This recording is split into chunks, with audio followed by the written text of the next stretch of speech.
Video opens with epic, adventurous music. We see a beautifully animated shot of a lone pirate ship sailing on a vast, sun-drenched ocean. The camera pans across the deck to reveal our narrator, a charismatic pirate captain, leaning against the railing, looking out at the horizon. The art style is vibrant, clean, and optimistic, reminiscent of One Piece. Captain. Ahoy, my fellow adventurers. Have you ever felt it? That strange, quiet ache that comes not from failure, but from success? You chart a course. You battle the storms of self-doubt and the doldrums of procrastination. You finally reach the island you've been sailing towards for months, or even years, and you find the treasure chest is empty. The promotion feels hollow. The diploma feels like just a piece of paper. The goal, once a blazing sun on your horizon, is now just a cold rock in your hand. You're left with a single, terrifying question. Now what? This feeling, this spiritual scurvy, has a name. I call it the destination sickness. It's the poison that whispers a simple, devastating lie into the heart of every dreamer. That happiness is a place you arrive at, a treasure you dig up at the very end of the map. But today, we're going to find the cure. I promise you, by the end of our voyage together, you will not only understand the true nature of the greatest treasure in the world, the One Piece, but you will hold in your hands the compass that points directly to your own. Phase 2. The problem, Captain. Let's be honest with each other. You are a person of ambition. You set goals. You conquer them. It's who you are. You've mapped out your life like a series of islands to be visited in a specific order. The island of good grades, followed by the archipelago of higher education, leading to the prosperous port of a stable career. You tell yourself, when I get that job, I'll be happy. When I find that partner, I'll be content. When I achieve that status, I'll finally feel like I've made it. And so you sail. You work tirelessly. You navigate the treacherous currents of office politics. You weather the lonely nights of hard study. You sacrifice leisure and comfort. You are a brilliant navigator, a master of your own ship. Then, one day, you arrive. You step off the boat onto the shores of your long-awaited destination. The celebration is grand, the congratulations are loud. But when the noise fades, and you're standing alone on that beach, you feel a profound sense of anticlimax. The vibrant, world-changing color you expected to find is just more sand. The feeling isn't a loud crash of disappointment. It's a quiet, creeping emptiness. It's the subtle horror of realizing the thrill was never in having, but only in chasing. And now that the chase is over, you feel adrift. You look out at the sea and, for the first time, you have no map. No next island to conquer. Think about it. A friend of mine spent 5 years of his life in a grueling academic program, dreaming of the day he would earn the title of doctor. He imagined it as a key that would unlock a new version of himself, a wiser, more respected, more complete person. He defended his dissertation, the committee shook his hand, and they called him doctor. He felt a jolt of euphoria that lasted for about 24 hours. The next Monday, he woke up. He was still himself. He still had to make coffee. He still had doubts. He still felt insecure. The title was just a word. The destination was an illusion. The person he was the same person who had been on the journey all along. This is the hidden cost of the destination sickness. It's not just the disappointment at the end. The real tragedy, the true theft, is that it forces you to trade the vibrant, living reality of your present for the imagined fantasy of a future. You live in a constant state of, not yet. You don't enjoy the process of learning. You endure it for the sake of the grade. You don't build deep, meaningful connections at work. You network for the sake of the promotion. You are so focused on the X on the map that you fail to notice the breathtaking sunsets, the strange and wonderful sea creatures, the deep bonds forged with your crew during the voyage itself.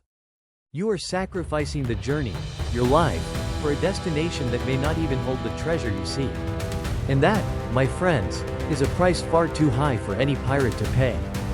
Phase 3. Solution, Captain. To find the cure, we must look to the king of the pirates himself. Gold D. Roger.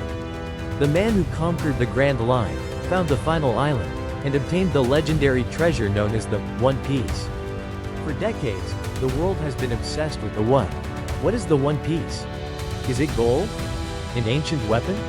A forbidden truth? Everyone is focused on the object, the destination. But they are asking the wrong question. The most important clue Roger ever gave us was not in what he said, but in what he did. When he and his crew finally stood before the greatest treasure in the world, a treasure that men had died for, a treasure that would ignite a global era of piracy, what did they do? They laughed. They laughed so hard they cried. They laughed with a purity and joy that echoed across the seas.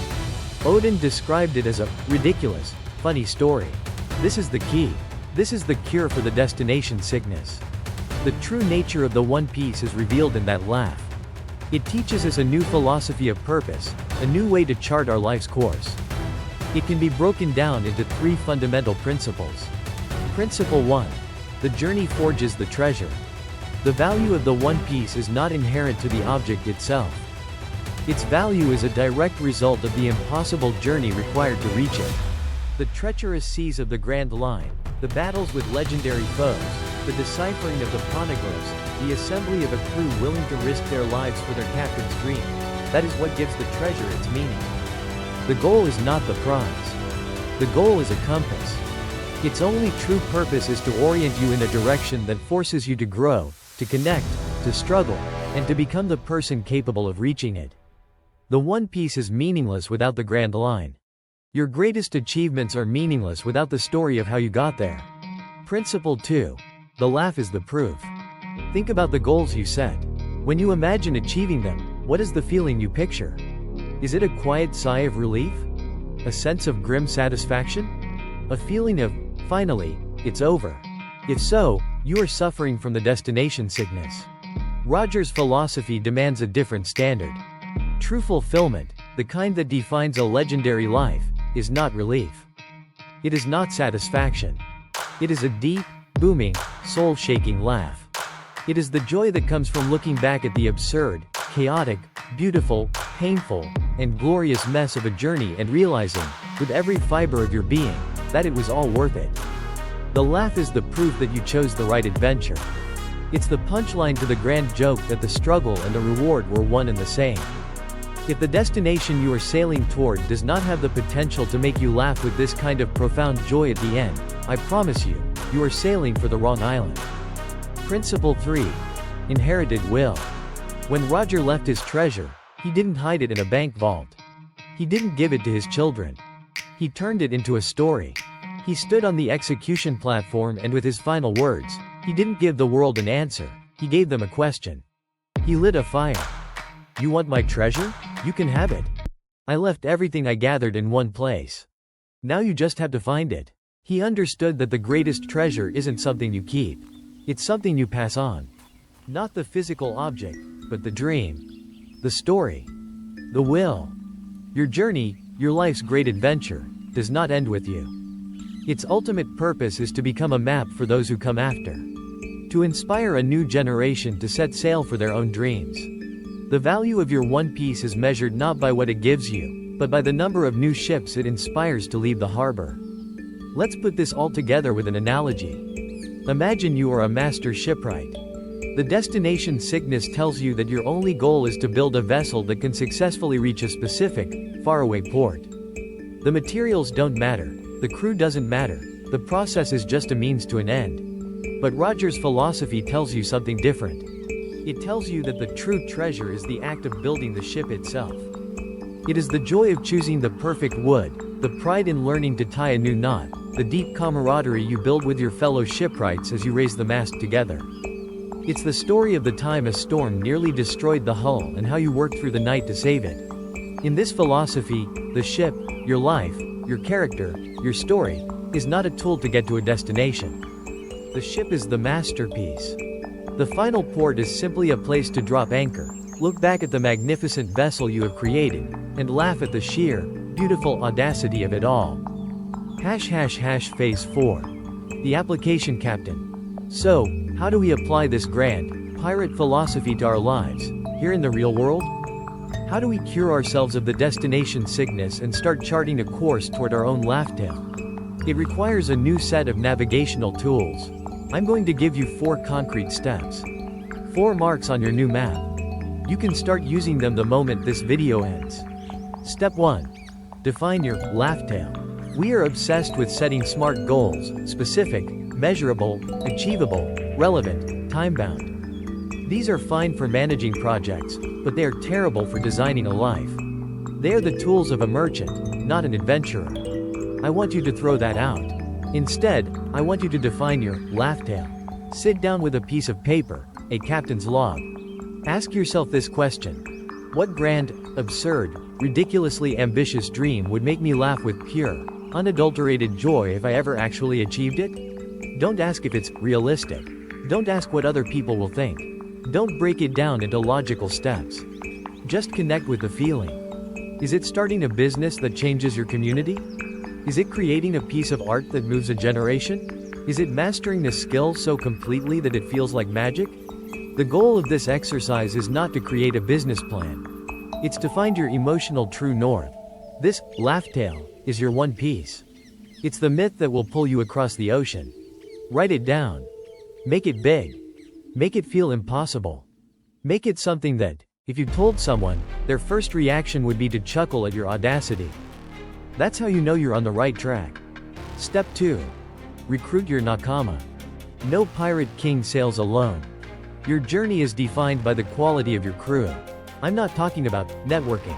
I'm talking about finding your nakama, that unshakable circle of comrades who share your values and believe in your dream, even when you don't.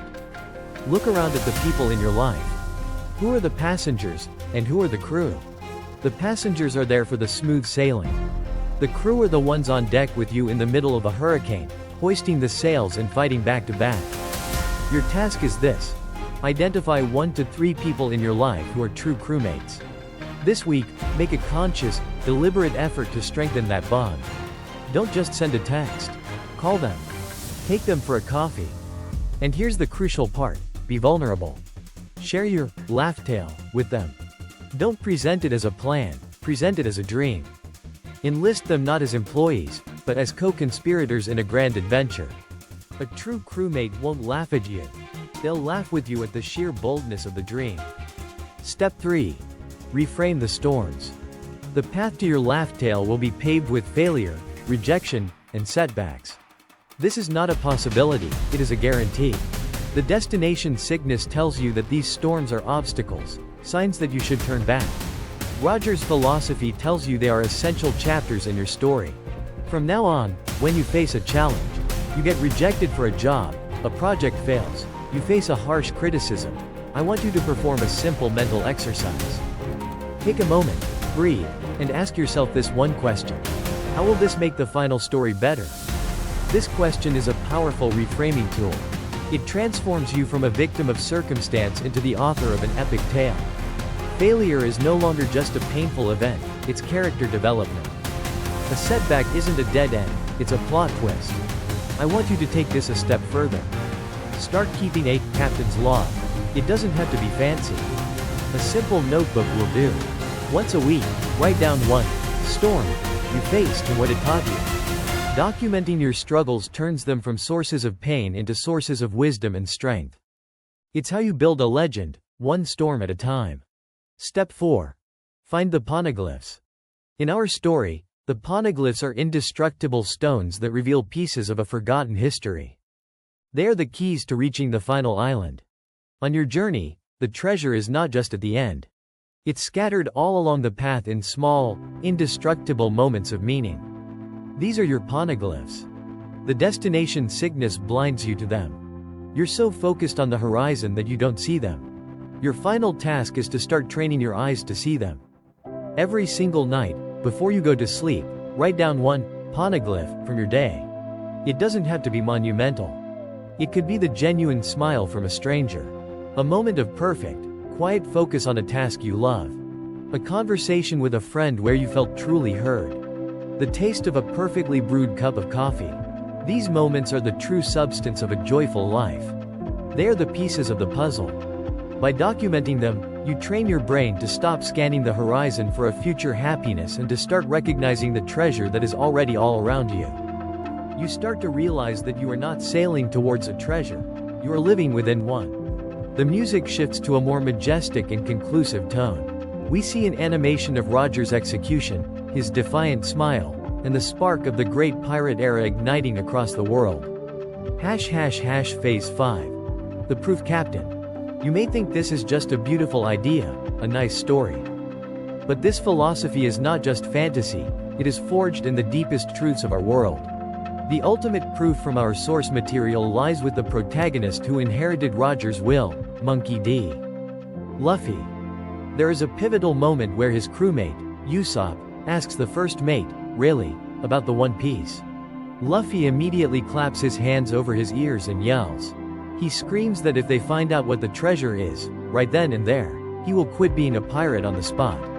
Think about the profound wisdom in that. The man who wants to be king of the pirates more than anything, doesn't want to know the answer. Why?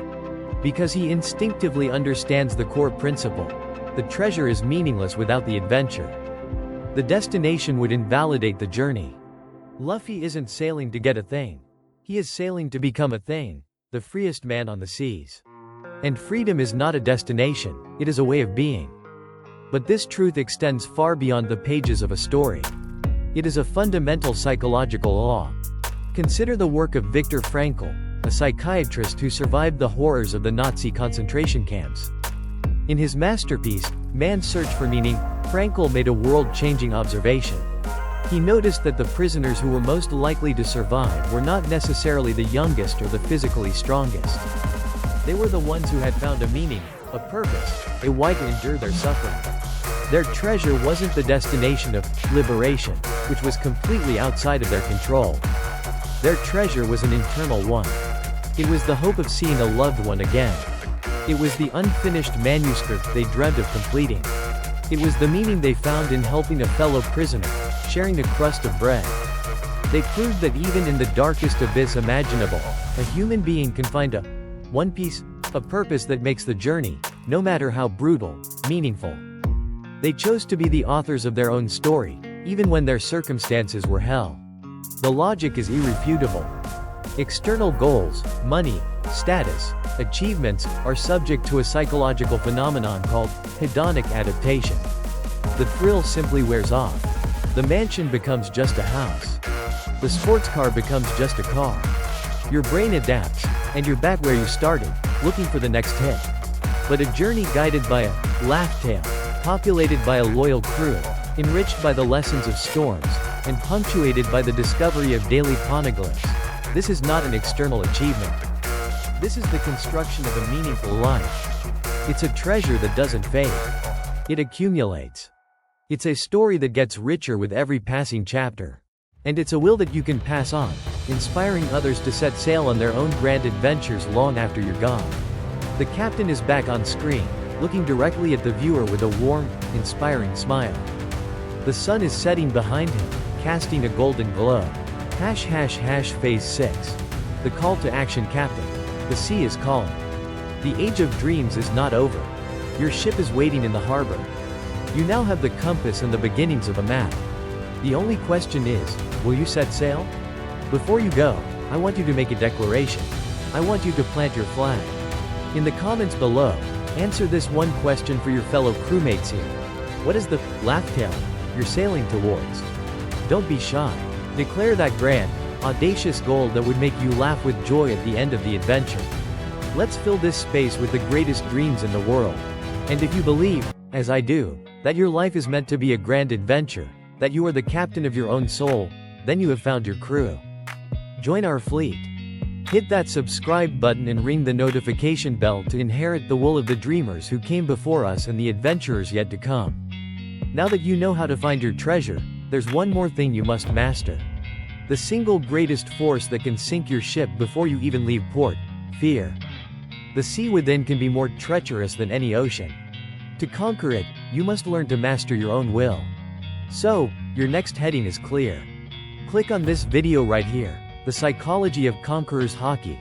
How to overcome your deepest fears. Let's learn to calm the internal storms, so you can face any challenge the grand line throws at you. Until then, keep your sails high and your dreams even higher. I'll see you on the seas.